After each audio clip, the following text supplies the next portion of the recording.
الشيطان الرجيم.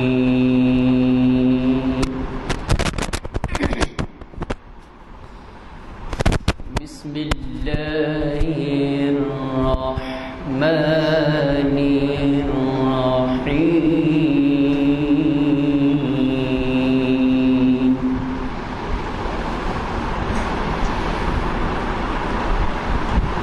ما كان على النبي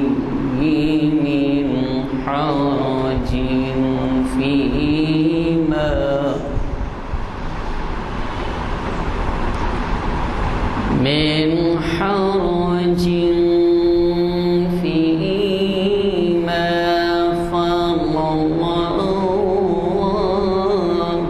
له سنة الله في الذين خلوا من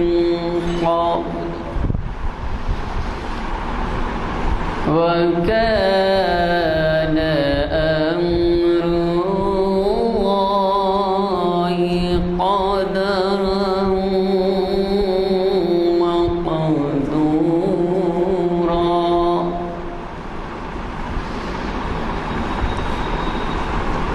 ما كان محمد أبا أحد من رجالكم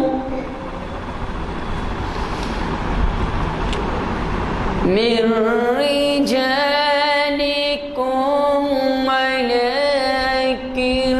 رسول الله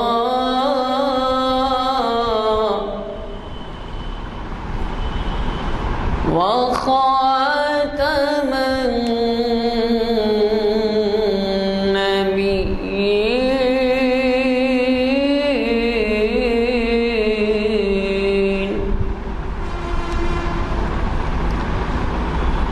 ولكن رسول الله وخاتم النبيين وكان الله بكل شيء عليما.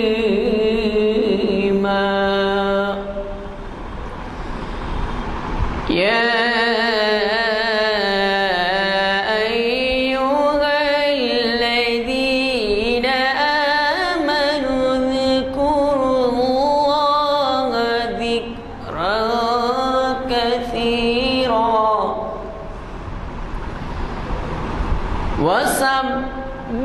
وسبحوه بكرة